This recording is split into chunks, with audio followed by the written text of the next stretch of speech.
Want some coffee? Yes, please. Hold that. I'll fill it up. Okay. Here we go. Pre-creamed. Right. You creamatized it. That looks great. Don't splash so much. So you probably got about 2 cups here. Okay, thank you. It's about 20 ounces. That's what you get at Kaladi on Friday. Yeah. Oh, and a snack. Ooh, those little, Yes, sir. those are the good little guys. What do you call them? I think they call them heavenly hunks. Oop. Oh, Got it. you got it. Heavenly what? Heavenly hunks. Huh. I don't even know if they're cooked, but they sure do taste good. Mm-hmm.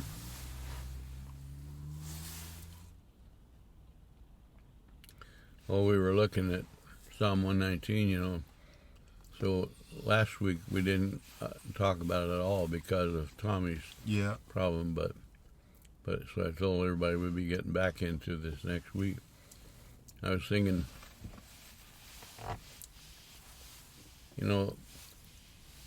this word titles are used a lot in the book. What's a title? Depends on what context you're using it. Well, you put a title on something, what are you doing? You're naming it. Okay, well, so what's the purpose of a title? To give a designation for a person, place, or thing. Well, okay. But what would you use to form the basis for giving it a title? What is the title going to do? Well, usually it's on, you've just been speaking about military. Usually it's about some kind of a position that was either earned or expected. Okay, or a title, and someone gives you a very brief idea of what the whole thing's about, doesn't it? Yeah. That the word Melchizedek, that's not a king's name, that's a title. So what does it tell you about that king? He's a righteous king. Yeah. Melchizedek means the king of righteousness. That's his title. Don't know what his name was. We don't know. He must have had a personal name. Mark Delaney. Mark Delaney, what are you doing calling me? Just a second. Buzzing you over. Shalom, shalom. You called? No, I didn't call. Well, call then. How are you doing? Well, Brett and I are just sitting here chatting for a while. Oh, it's not Monday. No, but Monday we went over to their house for supper, so we're doing our Monday meeting on Tuesday We this week. rescheduled. Yeah. Oh, reschedule? Okay. Monday comes on a Tuesday this week. How's your eyes doing? Burning. Burning? Yeah. What are you doing for that? Whining and crying and putting castor oil in there. Yeah, my eyes were burning one day too. I don't know why, but it stopped. Yeah, well, I figured quite a while ago. I figured this will stop too. Well, didn't you have that problem before? I've had it many times. Yeah. But Well, don't put soap in your eyes and that won't burn. I don't do that. And I have a feeling I've been looking at the computer too much lately, so I'm going to lay off that for a while. That could totally be it. That thing radiates poisonous fumes into your eyes. Blue rays. Yeah. It's like staring at the sun all day or something, I guess. Yeah. Well, I'll let you go and get back to your meeting with Brett. I just was checking on you. Well, thank you. So Okay. I am well and blessed, and how are you doing? I'm better than blessed. Okay, that sounds good enough. That's hard to do, huh? Yeah, but it can happen if you have the right blesser. Yeah. Okay, we'll see you a little later then. All right. All right, shalom. Hey, Mark. Shalom. Well, we're talking about titles. So many things in the book have a title to them. So I was going to suggest if you want to put a title on Psalm 119, what would be a good title for it? Aleph Tav. Aleph Tav is a beautiful title, perfect. Mm-hmm. But would there be any other titles good for it?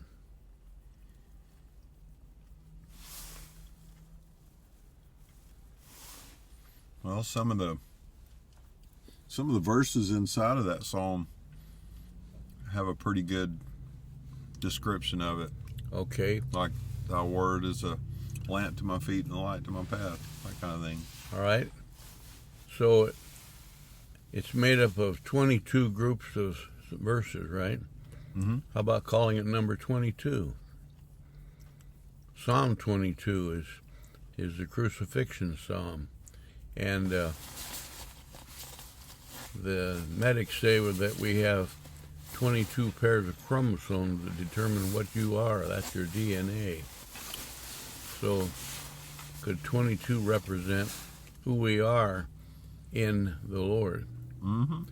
So Galatians 1:20, I think it is. I think that's the one where it says, I am crucified. Remember that one? Mm-hmm. How does it say? You know that verse. I've been crucified with Christ. It's no longer I who live, but Christ lives in me. The life that I now live in the flesh, I live by faith in the Son of Okay, God. so it says, I'm crucified. What happens when people are crucified? Die. They die.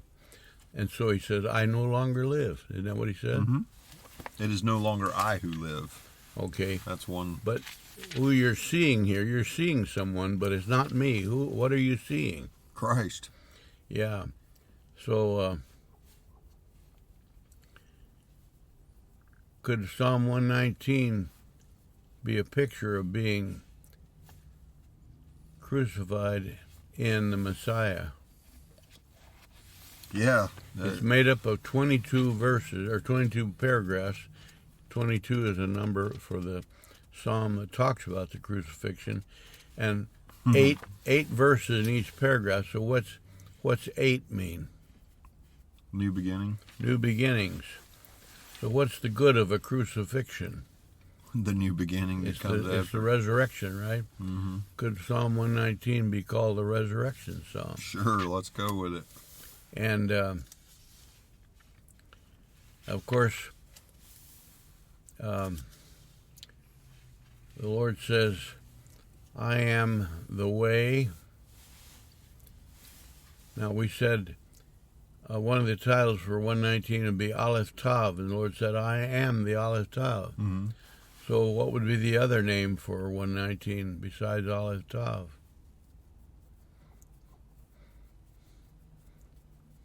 How about I am? Okay. And when he said the words I am, who's he referring to? The Lord. Okay, Yeshua. So is 119 a title for it? Yeshua. Yeah. And he says, I am the first and I am the last. So Genesis 1 begins by saying, what's the first thing? God. God. John 1:1 says, here's what the first thing is. What? The Word. The Word. And what was the Word? God. So 119 could be titled The Word, couldn't it? Oh, yeah. And in 1 Timothy, I think it's 1:15, I think if I remember right, it says, or no, I forget now which one it is. It says something about that the Messiah came into the world to save sinners. Did he not? Yeah. Okay. So if you could say he came to do this, is that the only thing he came to do? Yeah, because everything he did pointed to that. And everything else was nothing but a tool to accomplish that with, wasn't it? Yeah. Or a step toward that direction.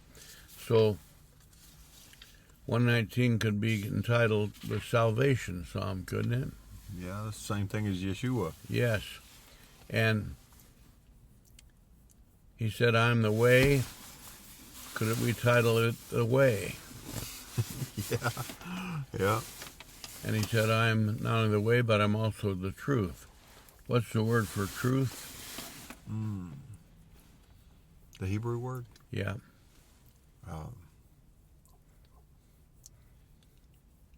I can't remember right now. Emet.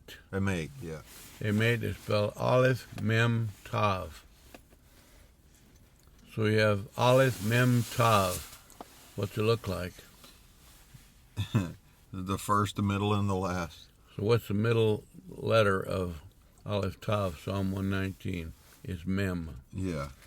So you have 119 is Emet, Aleph Mem Tav. And if you look at that letter, Aleph Mem Tav, what does Aleph mean? God. God. What's in the beginning? God. That's the first letter. Then the last letter is Tav. And what does Tav mean? It's a pin or a cross. Cross, or it can be a brand. And but of course, how does salvation get accomplished? Through the cross. Through the cross. But in the middle of Aleph Tav is Mem. What's Mem? It's water. It's water. And the story of the Lord meeting that Samaritan woman in a town called Sychar was all about water, wasn't it? Mm-hmm. And he said there's two kinds of water. There's the kind here that's in Jacob's well. Nothing wrong with that water, but it has a limit to it, doesn't it?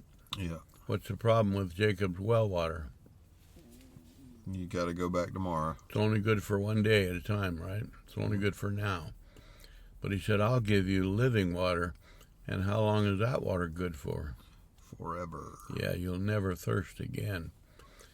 Doesn't mean you'll never want any more, but it means you'll be completely satisfied by what it is. So, Emet means Aleph Mem Tav.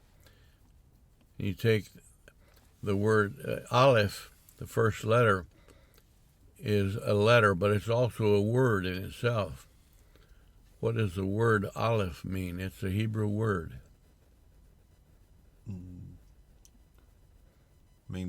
Does it mean ox? Yeah, or the head of an ox, that's right. Which is considered the strongest domestic animal, you know. That's what you use to pull your wagon or your plow or something. And of course, the ox is the one who does the hard work, and he's the one who carries the load. So the Lord says he is the one who did the hard work, is he not? Mm-hmm. And so would you call the Lord an ox? Yeah, you can. You can, if you understand what it's about.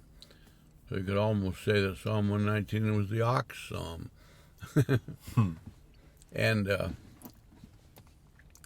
you take the letter Aleph, the word Aleph is spelled, if you wrote it out in Hebrew, you'd spell it Aleph, Lamed, Fe. Mm-hmm.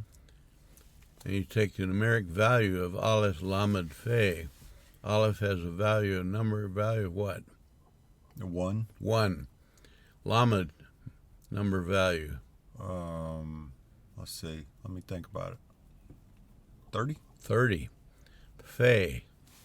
What's the number for Fe? 30.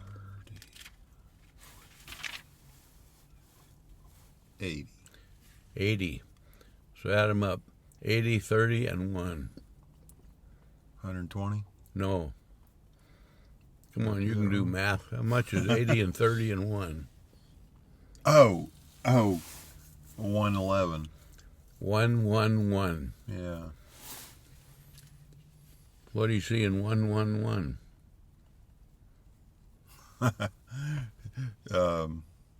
You see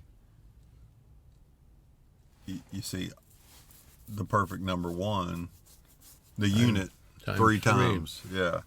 What do we call that? The Trinity. Yeah. So 111 is a picture of the Godhead altogether, isn't it? Yeah. That's all in the letter Aleph. So you could say that Psalm 119 could even be a picture of the Trinity of God. But every one of those verses, begins with the same letter as the heading on that verse, on that paragraph, you know. Mm-hmm. So the first set of 8 is called Aleph, and every verse in there begins with the letter Aleph. Right. Next one is Beit, and every verse in there begins with Beit, and so on. Right. So all the words that are in the Tanakh, every single thing that's said in there can be said with a combination of those 22 letters, isn't it? That's right. So when the Lord told the Pharisees, you guys are always studying the Scriptures, thinking you have everlasting life, because of what Scriptures were they studying? The Tanakh. Which particular verses did they study? All of them. Did they ever study the book of Malachi? Yeah. How about Haggai? All of them. They knew. And if you ask any question to a Pharisee, what does Daniel say about this or that, would he be able to answer your question? Yes. And he would know the answer, and he'd also know right where to find that verse, don't you think? Yeah. I mean, they really studied it. They didn't mess They knew around. it. What was the problem with them then? They didn't see Yeshua in them. So they saw the Aleph and the Tav, but they did not see what the Aleph and the Tav is, did they? Right. So what is the Aleph and the Tav? Yeshua himself. It's Yeshua himself. And he is our salvation. He is the way, the truth, and the life. So it's almost like Psalm 119 just about covers all the bases of whatever God's brought to us to know, doesn't it? I imagine it does. And why would it be the biggest psalm of all the psalms? I don't know. I guess it's got more to say. It's got the whole story in it, doesn't it? Yeah. And so 22 is, they don't have a word for 22. In Hebrew, there's no such word. In our language, we just say 22. They don't have a word for 22. It's Esreim Staim.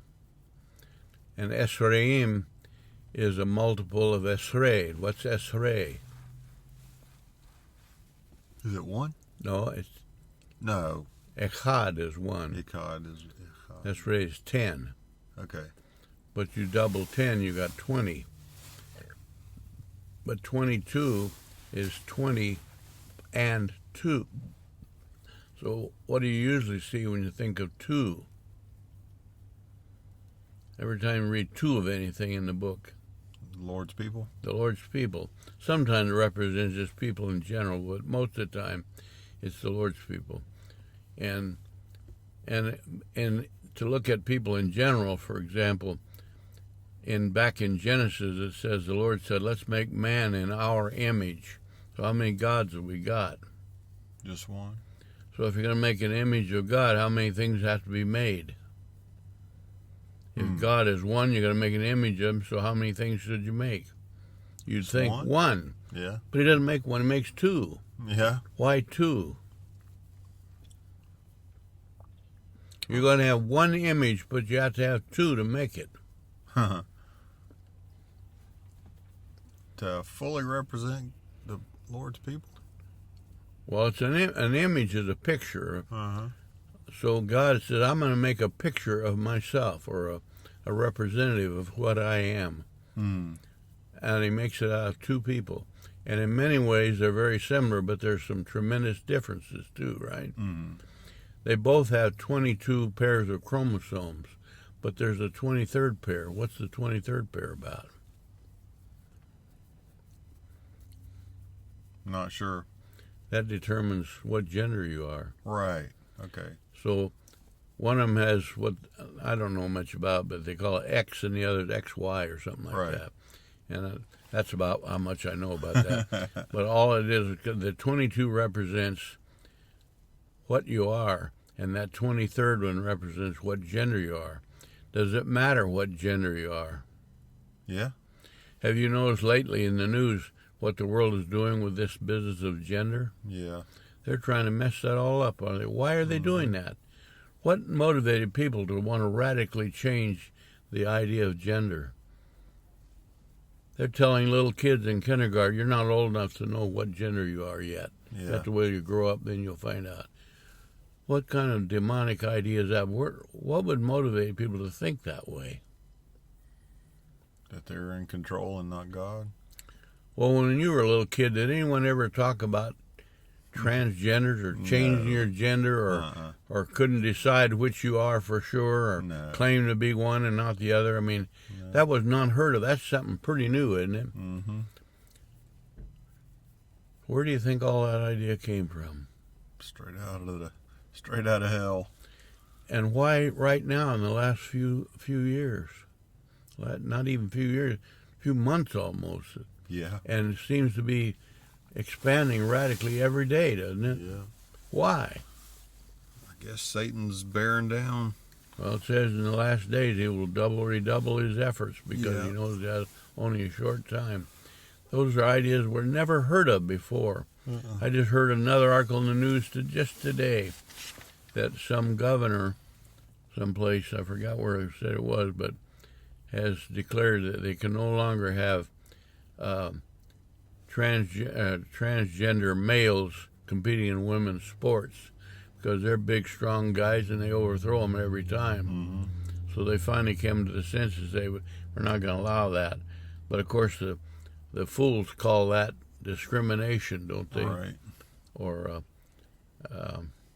you can't discriminate against them. And but we would have never dreamed of such a thing. When I was in high school, if anybody was what we now call gay used to be a good word. What did gay used to mean? It used to mean happy. And fun and happy and cheerful, didn't it? Yeah. It doesn't mean that anymore, does it? Yeah. Well, when I was a kid in high school, I remember hearing about, they didn't call him gay, they called him queer. Yeah. And to anybody to even dream of being associated with that would be so horrific, nobody would even want to suggest the idea. Yeah. It was such an outlandish thing. But now they not only have it, but they brag about it, and they have parades honoring it, and they call them gay rights. Mm-hmm. And they demand to be treated some special way, you know. This is all stuff that just happened in the last very short time. But, so 2 anyway, yeah, we're talking 22. 20 represents God working, doesn't it? And 22 means him being connected to his people. Yeah. So the whole purpose of the Yeshua coming into the world, it says he came in the world to save. Did he not? Mm-hmm. That's why he came. There's no other reason given for him to come. He did not come to change water into wine or to show fishermen how to catch more fish or to calm down a windstorm or something like that. He could do that, and he did it, but it was all for the purpose of helping people to see who he is. There's really only one reason he was here, and that was to save. And so his entire purpose in being here had to do with what he's going to do with his people, didn't he? Mm-hmm. So what's 22 about? It's about God dwelling among us. And his presence with us. So us. 22 is a great word, isn't it? Yeah. And so here in Psalm 119, we got 22 sets of verses. Why 22 sets? Is every letter? Why one for every letter? Because every letter points to Yeshua. That's right. Every letter's about Yeshua. So 22 times in 119 he's telling about what Yeshua is and what he does, isn't he? Yeah. And in every one of those paragraphs there's 8 lines. And what does 8 mean? New beginning. So 22 times, which is a picture of all the Aleph Tav, he's telling us why he's here, is to present us with a new beginning, isn't it? Mm-hmm. So you could almost call 119 the entire gospel, couldn't you? It's got it in there. I mean, it covers everything. Mm-hmm. And so when you start looking at the verses, you know, in those, take Aleph, for example. You got Aleph right there? Yep. How happy are those whose way is blameless, who live according to God, to the Lord's instruction. Okay, so what's that first verse about? It's about everything. Well, what does it say exactly? It means the people who live according to the Lord's According instruction. His instruction. All right, so Aleph is about his instruction. What's the next verse say? Happy are those who keep his decrees and seek him with all their heart. What's his decrees? Anything he says. What's the next verse say? They do nothing wrong, they follow his ways. What's his ways? Did he say, I am the way? The path of righteousness. The next verse. You have commanded that your precepts be diligently Whose commands? kept. His commands. His commands and his precepts, right? Yeah. What are precepts anyway? Like principles? Yeah, or standard or something like that, right? Yeah. What's the next verse? If only my ways were committed to keeping your statutes. Your statutes. Which statutes? It's same thing, I mean, but nuanced differently, but the way things that the Lord meant for it to be. Yeah, a standard of how something should be. What's the next verse? Then I would not be shamed when I think about all of your commands. Your commands. So every one of those verses is talking about something that comes from God, doesn't it? Yeah. So Aleph is about God. He's about number one. So, when you read Genesis, after you read about the creation of everything, what do you read after that in Genesis 1? After he's finished doing all the creating? He starts interacting with his people. And how does he interact with them? Well, he walks with them in the garden, gives them dominion over the garden. What does it say in Aleph, the first 8? Gives them decrees. And he tells them, here's how you live, didn't he? Yeah. And he said, I am the way. Yeah. So could you say Aleph set is telling us what the way is? Yeah. And of course the way is the Lord himself. So did God tell Adam and Eve about Yeshua? Yeah. Yeah. Now the New Testament clucks say, oh, that's not in the Old Testament. Well, it's in Genesis 1:1, or in the beginning. That's Aleph. God tells Adam and Eve, here's how you're to live, and it's all Yeshua. So you get to the letter Beit. What does Beit mean? It's a house. A house. And you read, what does the verses in 8 say? How can a young man keep his way pure? By keeping your word. Okay. What's the concern of the young man? The word of God. Well, what did he say? The question is what? How can a man keep his way pure? Keep whose way? His own. His own. Well, he's part of the house, isn't he? Yeah. How can I, as part of the house, be what you want me to be? So the concern there is about the condition of the house, isn't it? And what's the house? The house of God is our bodies. It's the Lord's people, isn't it? Yeah. Now, the denominationalists will often say, this building that we meet in is called the house of God. Yeah. Is that the house of God? It's not. God said very clearly, I don't dwell in houses made with hands, Right. but I dwell among my people. The house of God is the Lord's people. What's the next verse in Beit about? I've sought you with all my heart. Don't let me wander from your commands. So what's the concern of that verse? Keeping your heart in the commands of the Lord. Well, he said, don't let me wander, doesn't he? Right. So what does that mean, wander? Means go astray from those commands. Okay. When he says, I am the way, there's a place where it says, this is the way, walk in it. So what's the way? Yeshua. But he said, don't let me wander away from you. If I wander away, I'm going to wander away from Yeshua. I'm going to get away from what he is and who he is.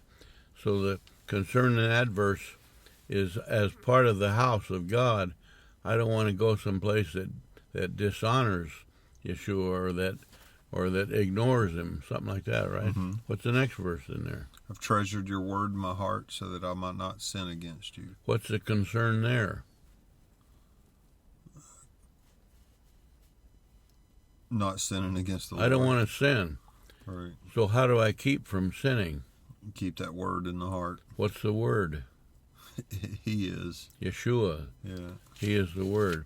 Remember, Yeshua told Satan in the garden, in the thing, man will not live by bread alone or by ordinary food, but by the word that proceeds from the mouth of God.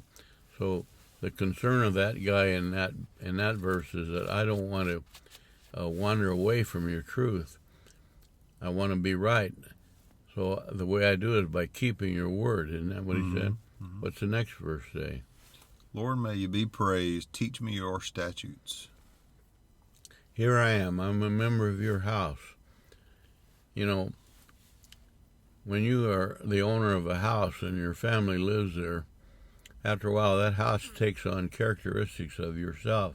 And people who know you well, if they really do, and if they came into your house, they could say, by looking at this house, I can tell who owns it. Is that possible?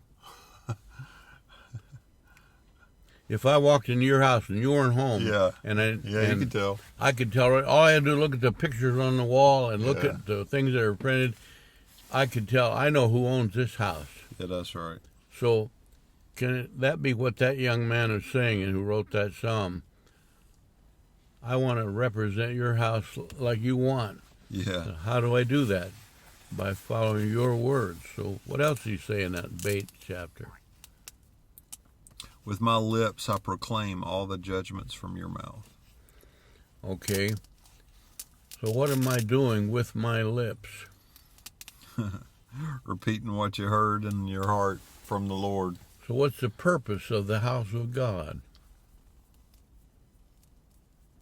To be a soundboard for who he is. The house of the Lord is to radiate out to the world around the truth, isn't he? Yeah. When he tells his disciples, you go out in the world and take the gospel to everybody, that's your job as members of the house. Isn't that what he's saying? Yeah. So he says, I want to do that. What's the next verse say about that? I rejoice in the way revealed by your decrees, as much as in all riches. If I rejoice, I'm a member of the house of God. If I'm rejoicing, what do I look like? Well, you're happy. So when other people see me, what are they going to see if I'm rejoicing? You're going to see the joy of the Lord. And why am I rejoicing? It says right there, why? Because he has revealed his decrees to me. So it's like saying, because I know how he wants me to live. And there's other place where it says, I love your law. Your law is a joy to me. I wake up in the middle of the night thinking about your law. Why? The Torah, not your law, but it's in my heart. And because I rejoice, it gives me gladness. It makes me joyful to even think about it. Yeah. And when I'm joyful, how do I come across to other people? Joyful. We live in a miserable world where everybody's down and broken. But when we come through here like that, then what do we accomplish by doing that? Shouting out to the world, even if by your behavior, that you belong to God. And what does that do for them? It spreads a little light into their darkness. Place where the Lord says of the Gentiles in Romans that they would make the Jews jealous. Yeah. What does that mean? How would Gentiles make Jews jealous? Well, when they start radiating the Lord's goodness, they'll say, well, we want it too. Yep. In that group called One for Israel, some of their testimonies are people saying, I've seen more than one of them says, they saw other people who seemed to be glad and joyful, and in their own grouping in the Jews, they never saw that. And they wondered, how come these people seem to be glad and rejoicing, and we don't do that?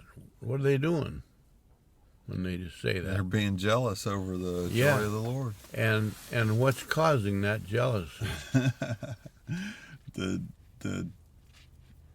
The goodness of Yeshua inside of those people. Can you see that in that bait section there? Yeah. What else do you say on bait? I will meditate on your precepts and think about your ways. Yeah. And your way, what does it mean by your ways? Well, you know, something that hit me one time when I was reading through the Shepherd Psalm, paths is plural. Yes. You lead me in paths of righteousness for your name's sake. And so, you know, I think a lot of brick and mortar Christians, you know, that they seem to indicate that there's only one way to the path of righteousness, but it's paths of righteousness. Well, if you took... And that's not universalism. It's I know, just that God can mean. work with any path that you got. Well, if you took 1,000 believers, are they all going to walk exactly the same? No.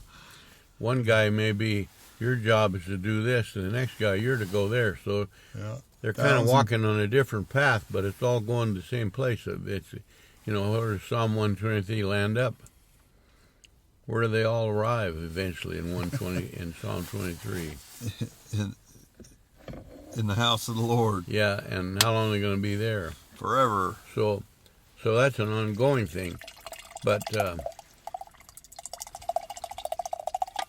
let me uncap. Might as well do it. That's good stuff. Ooh, I'm sorry.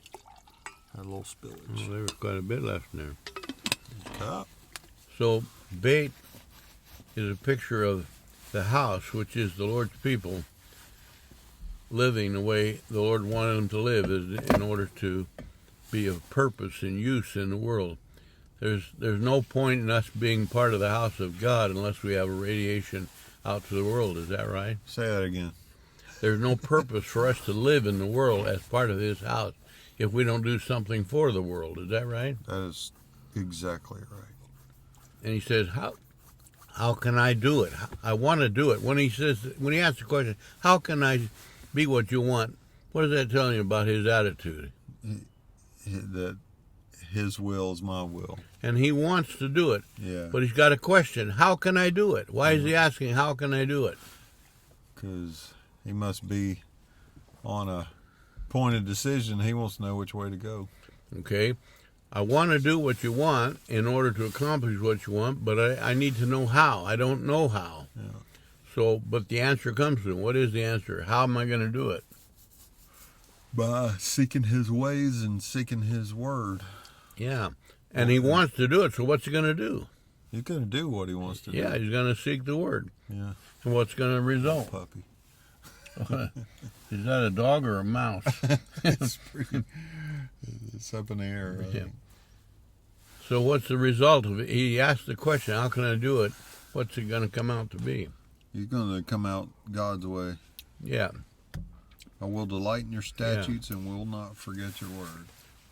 Okay, but there's a problem. Now, this is the house of the Lord, the Lord's people. There is a problem. What's the problem? Well, we also like to go our own way. That's right. And we get into what we call sin, right? Yeah. So you look at the very next set of verses. What's the name of that one? Gimel. What's Gimel? Burden barrier. The burden bearer. Yeah. Not barrier. Barrier. I did say barrier, didn't I? So, and it represents a camel or a foot. Yeah.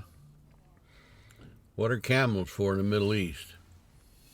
Bearing burdens. Mm-hmm. And they're pretty good desert animals, you know. They're perfect for the desert. They can go a long time because they have a storage for water in them, and they got big, broad feet. They can walk on soft sand and make it, and they can go tremendous distances. I read once about a guy somewhere, it might have been, I forgot where it was, it might have been in Australia or someplace, but one guy had camels and the other guy had race horses, and they decided to have a race between a camel and a horse. And it was something like a long way, 100 miles or something.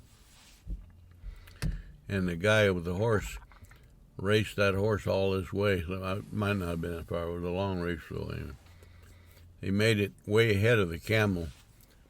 But he got there, the horse lay down and died. Oh. The guy, the camel, finally arrived, then he turned around and raced all the way back the way it came. and the camel was ready to go some more. He was in fine shape. So, do you ever remember reading about the soldiers during the early part of America that had camels? No. You should get the movie called Humps. Humps? Humps, Hawmps. Okay. That was the way a southern soldier called humps. How about that? On the back of a camel was humps. Yeah. And in this movie, the commander notified the soldiers they were getting some Arabian steeds. And these guys that heard of Arabian horses, they were looking forward to getting those horses. But here came a trainload of camels, and these guys were so insulted they couldn't hardly imagine it. But they finally were able to get them to ride them. They had to learn how to ride because you don't ride a camel like you do a horse. No. They're a whole different creature. Yeah. But they found out they could go long distances a whole lot better than the horses could. How about that? And it was quite a show. There really was an early detachment of soldiers in America that were led by an Arab named Hai Jali. There's a monument out in Arizona. I've seen it. The monument to this guy, an Arab named Hai. They spelled it H-I or H-Y, Jolly, J-O-L-L-Y, but it wouldn't be spelled like that for Arabic. Yeah. But he was the guy that was kind of the one to introduce these camels. But they had a battalion of them, and they said up until a few decades ago, there were still a few wild camels spotted around Arizona that were remains of ones who'd escaped from that bunch. But it goes clear back to the Civil War times almost. What's that? In Arizona? There's Arizona, yeah. No, I have heard that there are wild camels out in maybe Australia. Probably so, yeah. Yeah. They probably exported them to a lot of places by now, but anyway. So they're the burden bearers, and yeah. Let's get back to the burden. So, what do you see in the burden bearer verses? Deal generously with your servant, so that I might live. Then I will keep your word. What's the concern there in that verse? Life. That I can live. So how am I going to live? Yeah, like he said in another spot, he said, there ain't any dead people going to be singing your praises, so keep me alive. So how are you going to keep me alive? How am I going to be able to do what I said in that verse he wants to do? Well, the concern is that I may live. That God deals generously with you. How does he do it? He keeps you alive. It's about Gimel. He bears your burden. He bears the burden. If he did not bear the burden, who would? You would have to. And what would happen if you have to bear your own burden? Crush you. You die. Yeah. He said, keep me alive. And the only way that can happen is you have to take my burden. Yeah. Does he do it? That is gospel-y. Yeah, next verse. Open my eyes that I may contemplate wonderful things from your instruction. Okay, what is the concern in that one? Sight. I want to contemplate. What does contemplate mean? To think about and understand. What is it going to be required in order for me to think about the right things? The Lord opening your eyes. Yeah, so what's the burden there?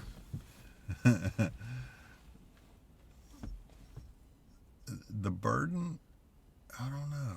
Well, there's a burden right there. He just told you what it is. It's vision of the right things. I'm blind. Yeah. I can't see your truth. Yeah. And I need for you to open my eyes so I can. I have a burden. So what's going to happen to make it so I can understand what it is you're talking about? It's got to give you sight. You're going to have to bear that burden for me. I can't do anything about my problem, but I need the burden bearer here, right? Yeah. What's the next verse say? I am a stranger on earth. Do not hide your commands from me. Okay. What's the concern there?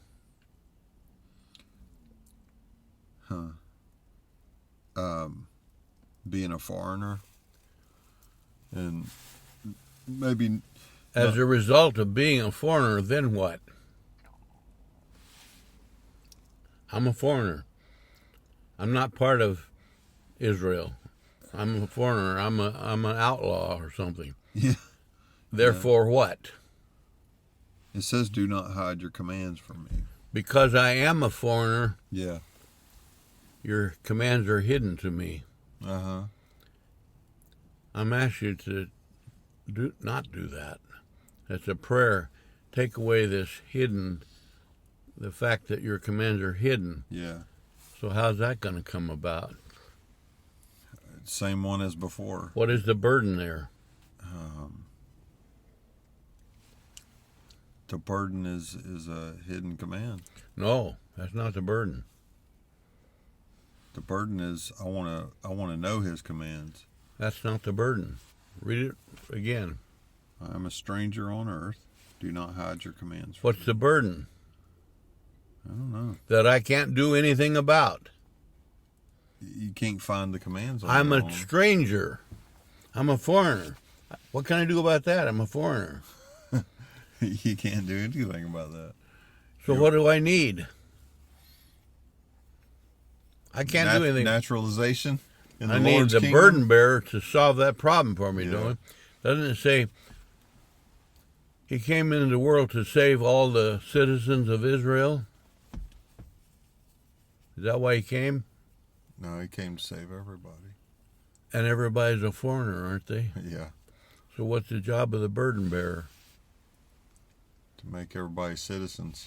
Yeah, take away this burden of being a foreigner. Yeah, What can I do about that? I'm not a member of the. By nature, I am not one of God's people. I'm a foreigner, or I was. But as a foreigner, I had no connection with the Lord's people. Is that right? That's a burden. I mean, if that was what you had to end up with, is that good enough for you? Mm-mm. So what do you need? Need the You need Gimel. citizenship of heaven to be bestowed upon you. Well, that's what you want to accomplish, but what's the means of getting there?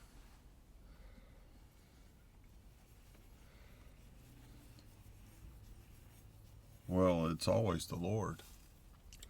And he is Gimel, is he not? Yeah, I need a burden bearer to do something about this impossible problem. I'm a foreigner. I'm a stranger. I don't know your rule. I can't know your laws. How can a foreigner know? This is only for the Lord's people. I have to be one of them, and there's only one way to get there. That's by the work of the burden bearer, isn't it? Mm-hmm. So, can you see how Gimel solves that problem? Yeah. You notice that every one of those verses presents a problem that's unsolvable Yeah. by my own means. What's the next verse say? I am continually overcome with longing for your judgments. What does that mean? It means there are matters of justice that can only be solved by the Lord. And I'm overwhelmed with what? I'm continually overcome with longing for your What judgments. does longing mean? It means he's thirsty, hungry for it. If you long for something, you really want it, don't you? Yeah, you seek for And it. if you're overcome with the longing, what does that mean? It means you can't get there by yourself. I want it You so gotta bad, be but I relieved. cannot get there. Right. Got to be relieved. So what's your of it. burden? Being delivered into his judgments. No, the burden. I'm not getting those, Emma. What I'm longing for, I can't get. Right. So, in my effort, what good is it do for me to long for something? If he doesn't relieve your longing, But who comes to my aid? the burden bearer. Gimel. Gimel Sin comes to barrier. bear that Sin burden. barrier. If he bears that burden, then what happens to the burden? It's born. It goes away. Yeah. So then instead of me being overcome with longing, meaning a hopelessness to it, it becomes, in fact, a satisfaction with longing, doesn't it? Yeah. Because of the burden bearer. What else does it say about that? You rebuke the proud, the ones under a curse, who wander from your commands. Okay.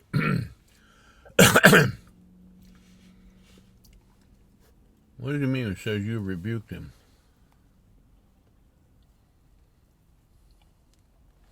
Well, I can see a reflection from the previous verse about his judgments, because he doesn't let the proud go without being checked. What do the proud do? What's their attitude? Well, eventually, they make themselves out to be God. Yeah. They say, I don't need the burden bearer, right? Right. I got this. I got this. I'll take care of it myself. Yeah. He says he rebukes them. So, what does the rebuke mean? It means wake them up to their error in order to train them. Well, if the last thing he has to say to someone who says, I don't need God, is a rebuke, what does that do? Puts them in their place, punishes them. Kind of like where it says someplace that he would say to those in the left hand, depart from me, I never knew you. Yeah. Would that be a rebuke? Yeah. So that verse kind of tells us we need the burden bearer, right? Yeah. If we take the attitude of the proud that says, I don't need a burden bearer, well, you got a problem that you cannot handle, and you're going to end up being rebuked. Yeah. So there's a warning comes with that, isn't there? Mm-hmm. It's like the Lord said, I am the burden bearer. I can take care of your burdens. But in order for him to take care of our burden, what do we have to do? In order for him to handle our burden, what do we have to do? We gotta give ourselves over to him, and he's, submit himself to. We got a submit burden. ourselves to his We got command. a burden. It's too heavy for us to bear. We can't handle it. If you put the burden on yourself that you have, what would it do to you? Break you. It'd break you down. Mm-hmm. So along comes the real burden bearer and says, I'm here to bear your burden. What do you have to do? You gotta say help. You got to give him the burden, right? Yeah. Yeah. Prophet or the Apostle James wrote, cast your cares on him because he cares for you. Yeah. And that's a quote out of the Tanakh. Cast your cares on him. What's your cares? Whatever's your burden is, That's your burden. What do you do with it? you give it to him. What if you don't? It'll break you. You'll be broken and he'll rebuke you. Yeah. Yeah. You don't want to rebuke because that's a word for those who refuse to accept the work of the Gimel, isn't it? Yeah. So he says, I'm here to bear your burdens. Let me have your burden. I will bear it for you. You can't bear it yourself. I will do it. And if he bears our burden, then what does it do for us? It sets us free. We don't have any burden, right? Right. When people live life that says, oh, woe is me, I have so many troubles and I'm so in a terrible shape, and pity me, Yeah. They're trying to bear their own burden, aren't they? Yeah. And it'll result in total crushing. We can't handle our burden. But Gimel is there to tell us there is one who can. Remember when Isaiah 53, what does it say? He bore our burdens. Mm-hmm. He carried our sin, bore our sorrows. How do you bore our sins and carried our sorrows? I think that's what he said. So it says we thought he was just getting what he deserved. We thought he was a blasphemer, fraud. Yeah. He's just getting punished by God. But the next verse begins with but. But he was smitten for our transgressions. Yeah. So why is he bearing a burden? Because he loves us. Is it his own burden? No, it's our burden. It's our burden. But when he took it on himself, he took possession of it, did he not? Yeah. So it became whose burden? Well, it became his. Gave him his burden. If we try to bear our own burden, we're trying to take it back from him. Yeah. We're trying to say he couldn't do it or he wouldn't do it, so I'll have to do it myself. Yeah. That's a form of idolatry, isn't it? Yep. I'll try to do what God could not do. Man. Boy, that's a... You know, people think that you can lose your salvation because you do the wrong things. Yeah. What do they think that he did with that burden? Put it back on them? Yeah. But it says, what did he really do with the burden? He bore it. He took it away. How far away did he take it? From east to west. As far as the east is from the west. He separated our sins from. Which sins? The ones you used to do? All of them. Yeah. Past, present, future. So Gimel is a picture of the tremendous salvation that comes by the burden bearer, isn't it? Mm-hmm. The next line is Dalet. Yep. What's Dalet? Ooh. It's a door. Mm-hmm. What's a door? It's a passageway from one place to another. That's not what a door is. You're talking about a doorway. Uh-huh. A door is not a doorway. Well, it's a gate. Okay? It's part of the wall, isn't it? Yeah. But a wall, by its own nature, is a impossible thing to go through. You can't go through a wall. It's a barrier. So what does a door do? It holds back and lets in.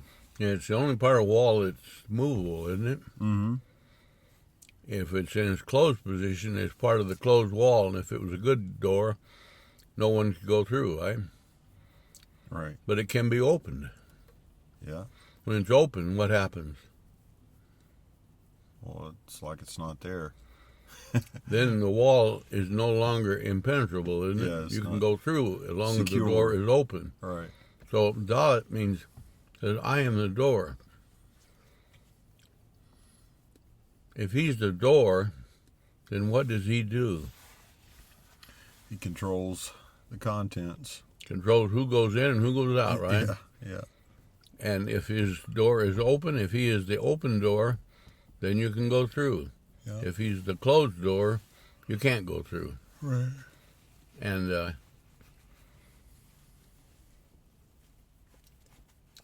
so what does it say about Dalet there? My life is down in the dust. Give me life through your word. Okay. I'm down in the dust. How does he feel? He feels like he's outside. He feels like he's on the other side of the door, and he wants to be let in. Happy man, joyful. No, How do you get over that situation? he gets life through the word. You got to go through the door, right? Yeah, If you go through the door, what do you get? What happens when you go through the door? life. Said I'm like a man beaten down. I'm in misery. You get rescued from the dust. So the door opens the way into life. Said I am the way, and I am the truth, and I am the life. Yeah, So the doorway is a way, isn't it? yeah. But if the door in the doorway is locked shut, can you go through? No. But he said, I am the door.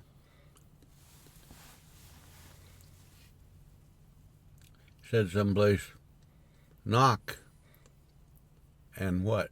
And the door will be open. It'll be open to you. Seek and you will find. So what does knock mean? Just to ask for it to be open. When you go up to somebody's house, you knock on the door, what are you doing? You're saying, I'm here and I want to be let in. Yeah, I want to come in. Yeah.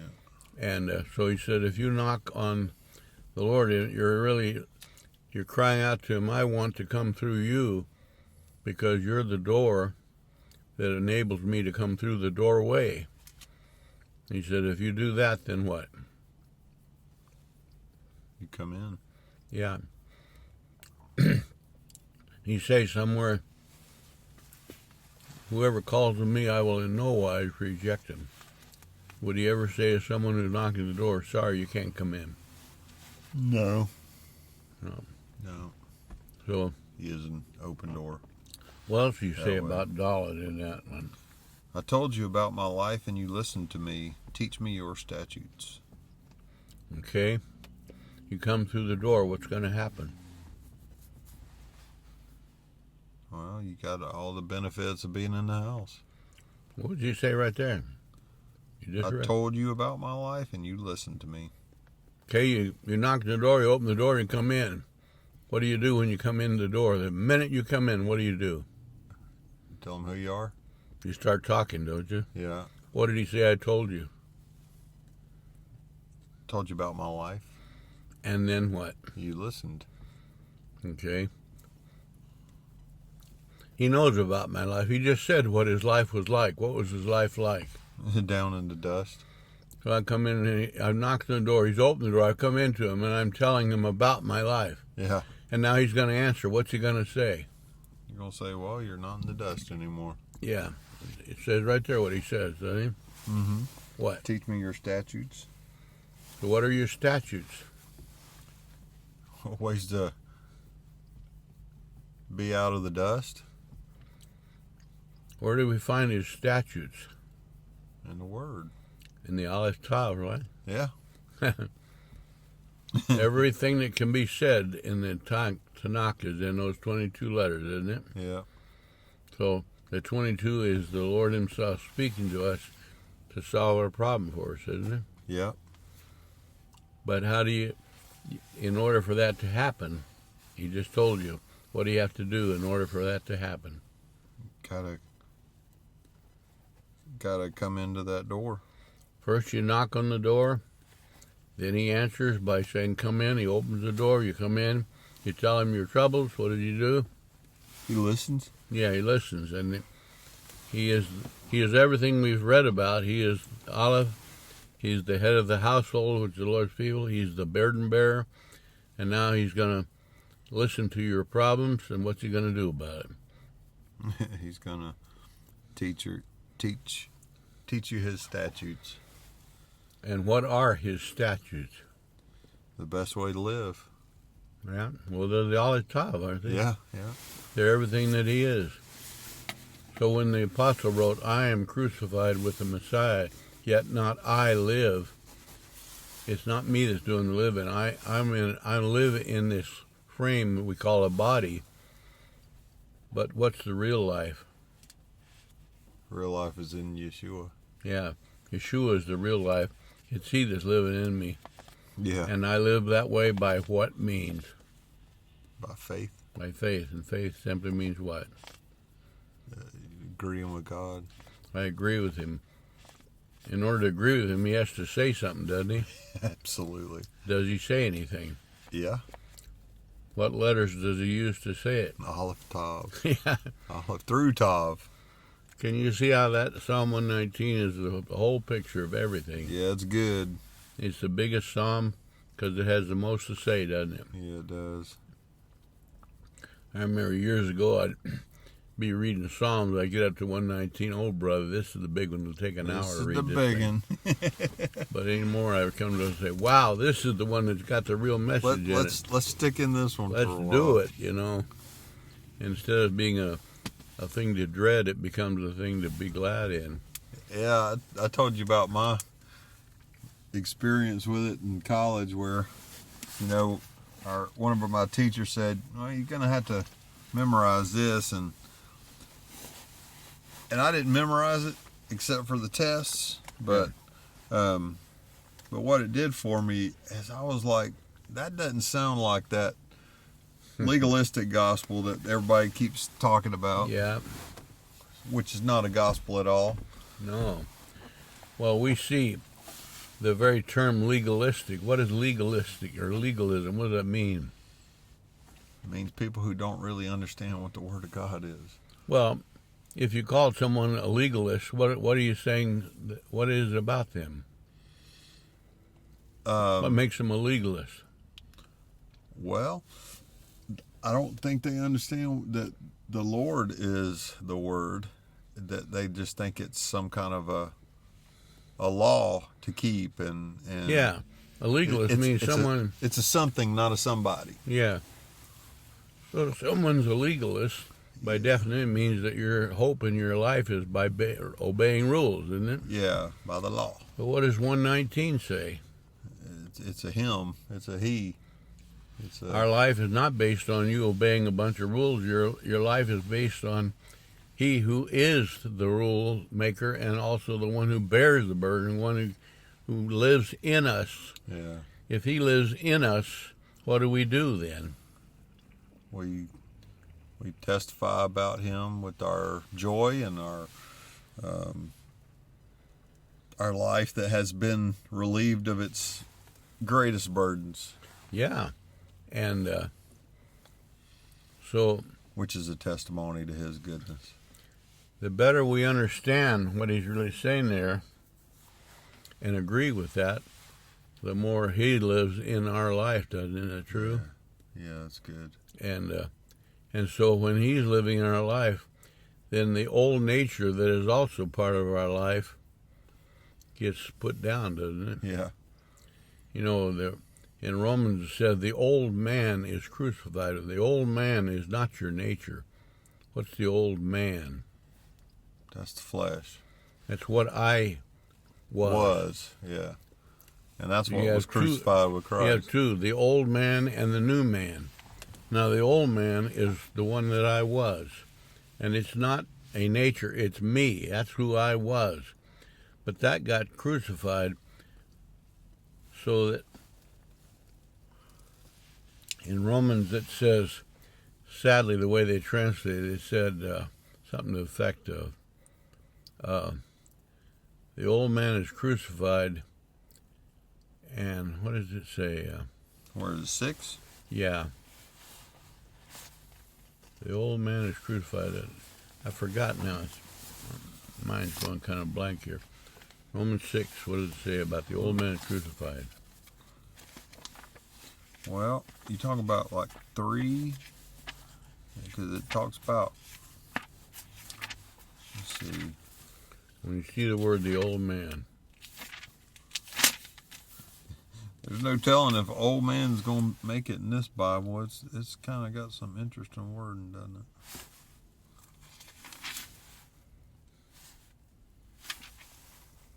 I think it said the old man is crucified that it might not sin or something like that, doesn't it?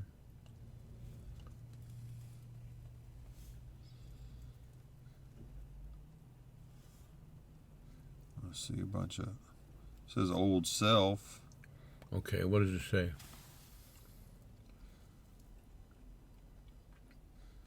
Okay, for we know that the old self was crucified with Him in order that the sin's dominion over the body may be abolished, so that we may no longer be enslaved to sin. Okay. The old self, you could use the word original instead of old. When you say something was originally this, but now it's this, what does it mean? It means it's had some kind of a change. So when it started off, this is the way it was. Yeah. Now, what does he say was the condition of the original self, or the original man? Condemned. Well, what was the condition of the old self?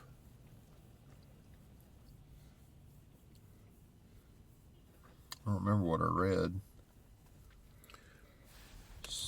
It's under sin's dominion. Yeah, it's if it's under the dominion of sin, then what is it? It's doomed for death. It's a slave, isn't it? Yeah. And if it's a slave, then what does it do? It does whatever its master tells it. Now, one version says the old man is crucified that the body might be destroyed. Have you read that in any place? I think so. Bad translation. It doesn't mean that. If you've been put into the death and burial and resurrection of the Lord by immersion, not in water, but in the Lord Himself, as it says, what happens to the body? Is the body destroyed? No. No. We still have the body. But the body has lost its employer. His employer. Yeah. You know, when Israel was brought out of Egypt, who was their master up until then? Pharaoh. What happened to Pharaoh? He got put out of a job. Was Well, he was destroyed. He was crucified, you might say. Yeah. But then was Israel destroyed because Pharaoh died? No. No, but they lost their former master, did they not? Yeah, that's right. That's good. So, if we are a slave to sin, as the old man was, what do we have to do? We're slaves to sin, so what do we have to do? What sin tells us. Have to sin, right? Yeah. Sin's the master. Could you decide not to? Nope. You got to do what your master says. Because you're a slave. You can't help it. You have to. Yeah. But when we were put into the death, burial, and resurrection of the Lord, as it says, it's just like us being brought through the Red Sea out of Egypt. So for 430 years, all those Israelites did was make bricks for Israel, for Egypt, right? Yeah. They've done that for 430 years, about 10 generations of people. My father was a slave, my grandfather's a slave, my great-grandfather, and so on. Yeah. What am I going to start doing tomorrow morning when I get up? All we've done for 430 years is make bricks. They figure they're going to make bricks again. So we're going to start right in making bricks. Yeah. Why? Because that's what their nature said. But the old nature, not the nature, but the old man, what I was, came through the Red Sea. I was crucified with him. And what happened to the slave owner at that point? Pharaoh.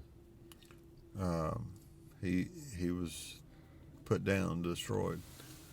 So Moses comes along to an Israelite, having come through the Red Sea, and says, "What are you doing?" "I'm making bricks." "Why?" "Because I'm a slave, and that's what slaves do. We make bricks." He said, "No, you're not. Moses said, "You're not a slave. You've been You set used free." to be one, but you've been set free from that. Yeah. You don't have to do it. Now, there's nothing immoral about making bricks. If God wanted you to make bricks, that's okay, isn't it? Yeah. But if Pharaoh says you have to make bricks, but Pharaoh's dead now, you don't have to do it anymore. If Pharaoh's still around, you have to. You can't help it. He's your master. So when he says the old man, that's what I used to be, was under the dominion of sin. Sin was the slave. Sin was Pharaoh. Can you see that? Yeah. And since sin says you have to do sins, then what do I have to do? If sin's the master, and it says do sins, what do I have to do? You got to do sin. Got to do sins. But if that old man was crucified, and I wake up tomorrow morning and I don't understand what's going on, as new believers hardly ever do, Yeah. what am I going to start doing? What you knew to do. What I've been doing for 430 years. Yeah. And along comes Moses and says, you don't have to do that anymore. Got a new program for you. Remember when this woman was dragged before Yeshua, who was a adulteress, and the question was, shall we stone her? Why did she do adultery? Because that's what her master was telling her to do. So by title, what is she? An adulteress. And so as an adulterer, what does she have to do? Adultery. That's right. But something strange happened that day. The Lord got down the ground right beside her, kneeled down in front of her and wrote something on the ground. And then he stood up and said, stone her. Why should they stone her? He said, why should they? If they're without sin? No, I said, why should they stone her? Because she's an adulteress. Because she's an adulteress. Yeah. Did they stone her? No. Why not? Because they didn't want to be blasphemers. Well, that was their reasoning. Yeah. Well, what happened before he told them to stone her? I don't know. He wrote on the ground. Right. What do you write on the ground? A lot of discussion about it. I think I know what he wrote. What do you think he wrote? He wrote his name on the ground. Yeshua. If you were buying a property and they shove a piece of paper out and hand you a pen, what do they expect you to do? Sign it. What do you write when you write it? Your name. You write your name. What does that mean? Means you endorse what they just wrote. What is wrote? That's me. This is my statements now. I signed it. Yeah. You may have printed it, but I'm the guy that signed it, so it's my word. Yeah. So when the Lord said to her, he said to them, stone her. According to you, what is she? An adulteress. She's an adulteress. What do you do with adulterers? Stone. You stone them. That's the right thing to do, isn't it? Where did they find that written anywhere? Torah. Yeah. The Pharisees didn't make that up. Right. They loved to enforce it, but it was written by who? Moses. The Lord. God himself wrote that. Yeah. All right. So if she is an adulteress, what should happen? Should be stoned. Yeah. Who wrote on the ground? Yeshua. The title is Gimel. Yeah. Who wrote on the ground? The Gimel. The burden bearer.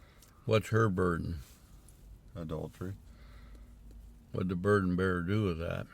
Took it away from her. So when he stands up and says, let the one with no sin throw the first stone. Now that's according to Tanakh too. Before they could stone someone had to be officially selected to throw the first stone. In the case of an incorrigible son, the father had to throw the first stone. To testify. To make it legal. So it wasn't just a mass murder. Somebody, you can't just go stone anybody you want to kill. It had to be done legally. And if it was done legally, it would be right. So the Lord said, okay, the legal is they must be someone selected. That you brought the issue to me, I'll select who should throw the first stone. The one with no sin. All right, who was there to throw the first stone? Nobody. Well, the Lord himself was there. How come he didn't stone her? He bore her sins. He had all the sin, not only of hers, but the whole world on him, didn't he? So when he wrote on the ground, it doesn't say in your book what he actually wrote. I think he wrote his name because he was signing a contract with God. I am the burden bearer, and I've signed my name to this. If he signed his name to the contract that says I'm the burden bearer, then what happens to her sin? They get put on him. So what about her? She's an adulteress, isn't she? She's absolved. Not anymore. She Right, was that's an right. adulteress. So now he gets up and he tells her to do something. What did he tell her? Go and sin no more. Go and sin no more. Don't make any more bricks because you're no longer a slave of Pharaoh. Yeah. If you were still a Pharaoh slave, I can't tell you not to do slaves. That's what slaves do. Yeah. But you're not that anymore. Why not? Because the burden's been borne. Because I took your burden. Yeah. And since I took your burden, I'm certainly in no position to throw a stone, right? Yeah. In fact, he now gives her a new instruction, something she's never heard before. What's the new instruction? One little word. One word. 2 letters. Go? Go. Go where?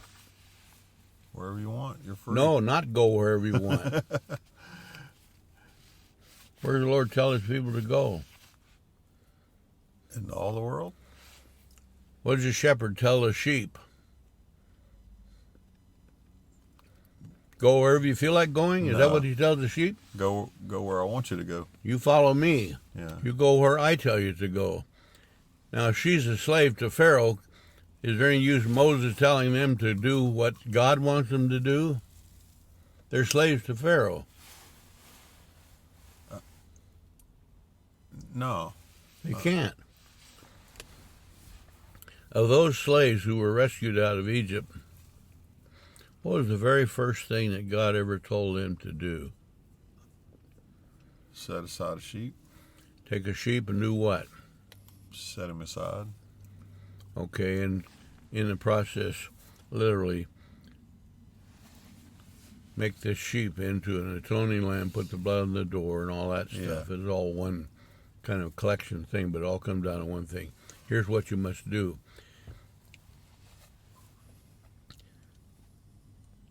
Why did they do it? Or did they do it? Yeah, they did it. Did they do it correctly? Yeah. Did they obey perfectly what was told to do? Yeah. How could they do that? Aren't they slaves to Pharaoh? They are, but they made a decision, didn't they? Yeah, he said, it's like I'm crucified with the Lord. Therefore, it's not me that lives, but now you live in me.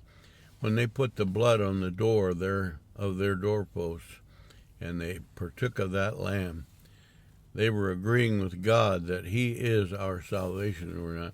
Mm-hmm. Could they say, I am crucified with Yeshua? Yeah, it's all the same. If you ask any of those Hebrews, tell me exactly what you did, and are they going to say, we're crucified with Yeshua? Is that what they say? No. Why not? They'd probably just say, we just put this, we just killed this lamb like we were told. Who told us to do it? And the shepherd. Yeah. And even though they may not know the right wording to say it according to the way we think, the reason why we can put it in different words is because we're kind of looking back at what already happened. They were looking a long ways ahead. You know, that lamb that was sacrificed in ancient Egypt did not save them, did it? No. The blood on the door didn't save them. What saved them? Yeshua at their crucifixion, the burial and resurrection. Yeah. That's what saved them. Yes. And what they were doing was they were acting out a picture of what would happen. Now, whether they fully understood that, I don't know. But why did they do it? Because they wanted their burden to be borne, and they wanted to obey and be in his word. Okay, and so they agreed with God. Yeah. Could you say, like the apostle said, the life I live now, I live by faith? Could you say their salvation was by faith? Oh, yeah. That's good. You read the whole Old Testament, you're going to see the word faith in there anywhere? A few times, maybe. Could you point to one word in the Old Testament that says faith? I don't think you'll find one. Really? But do you see any evidence that anybody agreed with God? Oh, yeah. When when Moses said, Hineni, what was he saying? Saying, I am yours. When Abraham said, Hineni, what was he saying? I'm at your disposal. So even though the word faith is not there, doesn't matter. It was used later. What was there was the agreement with God, wasn't it? Yeah. So now we know it by a different word called faith. A lot of people don't even know the meaning of that word. They say, what is faith? Faith means to believe something. Yeah. Well, you can't have faith if you don't believe it, but believing is not a very good definition of faith, is it? Yeah, that's right. I mean, I believe in Saddam Hussein, but I don't agree with anything he ever did. I believe in the Ayatollah Khomeini, but I don't agree with him about anything. So just believing, in fact, the Lord said, oh, you believe, that's good, but devils believe. There's nobody who believes in God any more than Satan, do you think? Yeah, devils believe and tremble. He said the very thought of God just puts them into terrible trembling, fear. That's how much they believe. People say words like, oh my God. How much do they fear God? Not much. Not at all. They use it to express every little thing. I dropped my soda can on the ground, so now I got to yell out the name of God. Does that have anything to do with believing God? No. When people say that word, does it put fear into them? No. Not at all. Why not? Because they don't really believe. Right. If devils thought of the name of God, they'd be shuddering in fear. Yeah. And the Lord said, devils believe, but what good does it do them to believe? So faith is not about believing God. Faith is agreeing with God. Yeah. Agreeing with God is totally different from believing God, doesn't it? That's right. Agreeing means I not only do I recognize that you're real, but I am here ready to obey you and do what you want done without even knowing what it is. You know, in our common way of living, we don't like to commit to anything that we don't know what it is, do we? That's right. So somebody says, would you do me a favor? What's the next word? What? The question was, will you do it? And if I ask you, will you do something, it's either yes or no, isn't it? Yeah. It's not what is not the answer. That's right. Why do we say what? We don't know what it is before we commit. Because I can't commit to something that I don't know, because what if it's something I don't want to do?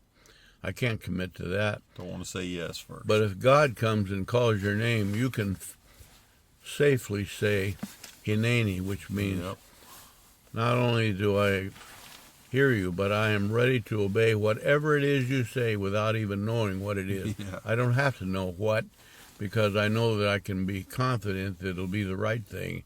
It'll be for my good, and it'll serve your purposes. I don't have to be afraid to say Hineni to God. You can't say it to anybody else, can you? That's right. Not safely, anyway. Not safely, nope. Without people have done that many times and wish they hadn't of. Yeah.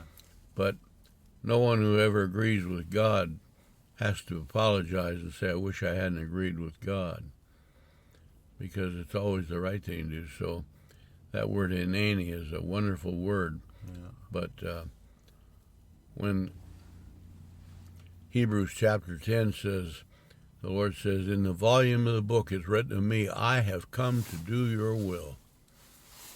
When he says in the volume of the book, what do you think he meant by that? Probably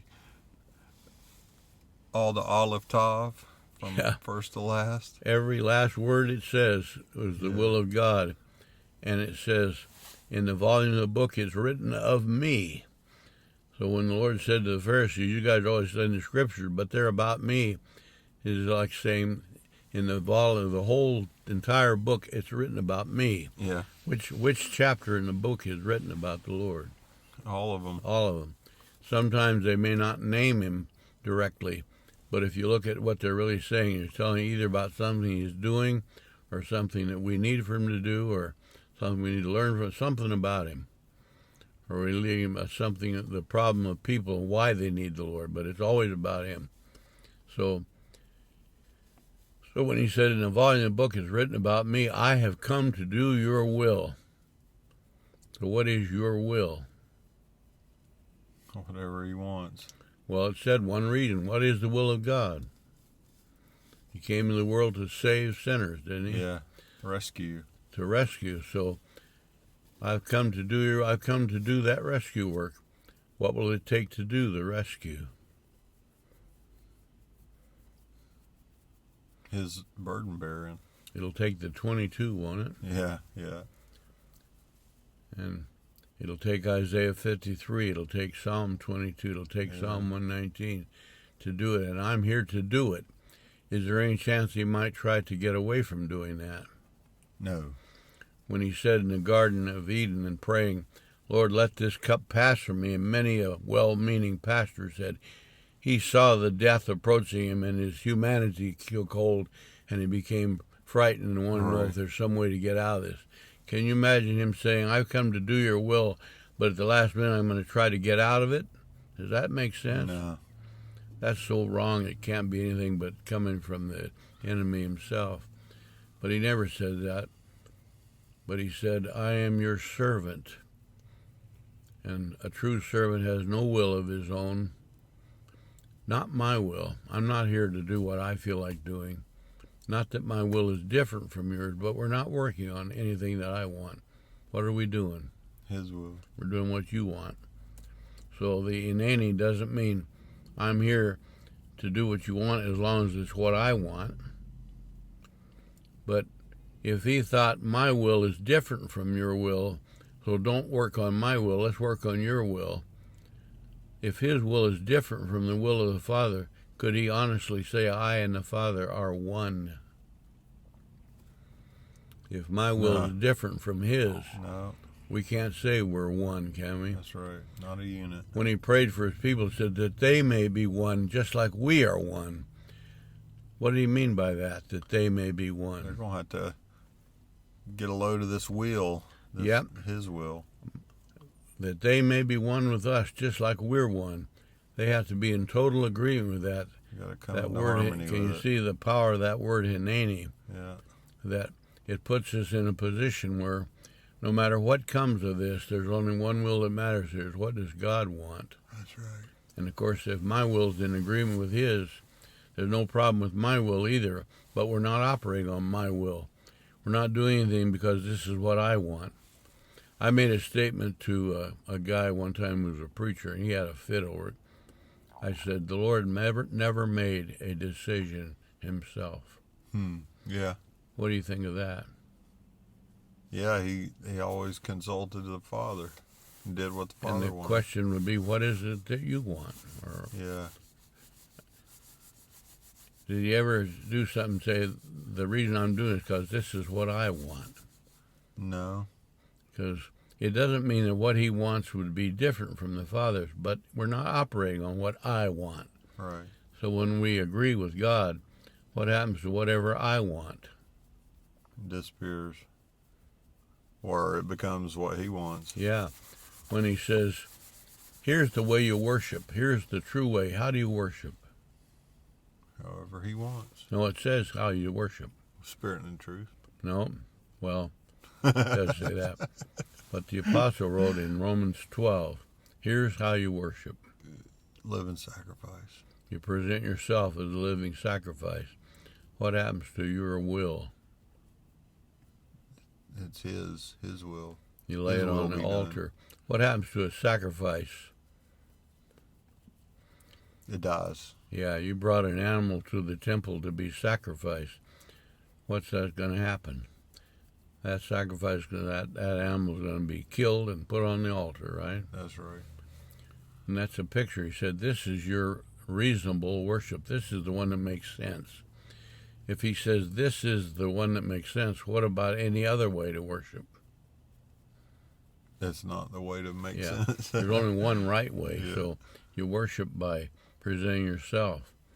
So you have to if you lay yourself on the altar, and it says it's a living sacrifice. It's different from a temple sacrifice. Were always a dead sacrifice, weren't they? Yeah.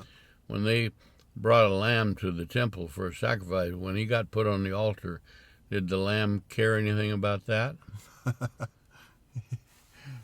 Probably squirmed.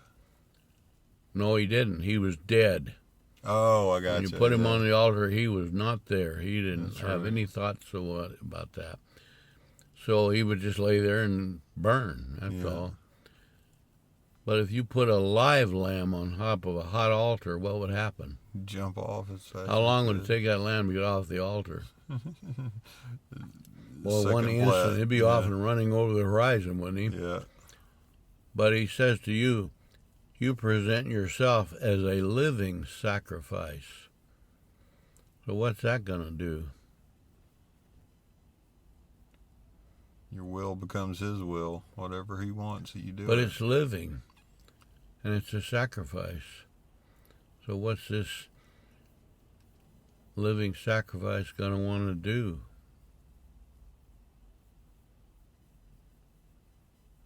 This altar is hot. Jump off? I want off of here. Yeah. So you can't just throw the lamb on the altar. The lamb's living. It says you present yourself as a living sacrifice. So it's going to make a continuous agreement with the God, isn't it? It's not just a one-time thing. Once that lamb is killed and put on the altar, the lamb doesn't make any more decisions after that, does he? No. But if you present yourself as a living sacrifice, it's an ongoing thing. And he said, how often should you do that? Every day. It says every day. Why every day? 'Cause that's how much you need to do it. Because every day you still got this same old will that's in you, isn't it? So you can't just say, well, I presented myself a living sacrifice 12 years ago, so I'm in good shape. Is that going to do it? No. It's a daily thing, isn't it? And by Missed a daily, it few doesn't mean days. once every morning at sunrise or something like that. It means constantly, doesn't it? Yeah. So at every single point of decision, how many decisions do you make every day? Thousands of decisions. At every decision, the first thing is you say, my will has to be what God wants. Yeah. And if I am there, things are going to go right. Sadly, why do things not always go right? Because I hadn't given my will to His. Too often we hang on to some of it, don't we? Kind of get off the altar. Say, I don't like this decision the way it's coming out, so I'm out of here. But He says, if you want to worship properly, here's how you do it. Now, to a lot of people, the idea of worship simply means to say a bunch of pre-programmed prayers or songs or something. Yeah. Or go through some ritual or something. Wear the right kind of a clothes or the right kind of a symbol or something. Show up at a proper building or do something like that. Yeah. But all those things are just ways of, sometimes they're I'm not saying they're never right, but if it doesn't amount to submitting your will to God totally, yeah, then it's not worship, is it? That's right. It becomes just a false form. And if you ask any Pharisee in the old times, do you believe in worshiping God? What are they going to say? Of course. Okay, Mr. Pharisee, how do you do it? What do you do? They're going to have a list of things.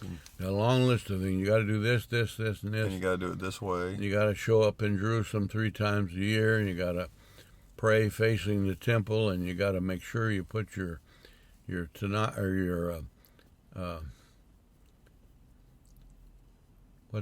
can't think of the word, the prayer shawl. Oh, tefillin? Yeah. You got to make sure that's on properly and wind the ribbons around your hand properly and all that. Put your little what are they? Prayer box. Yeah. It slips my mind.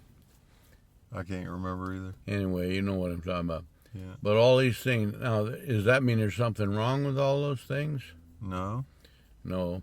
But if that's what you think worship is, you've missed the point, haven't you? Yeah.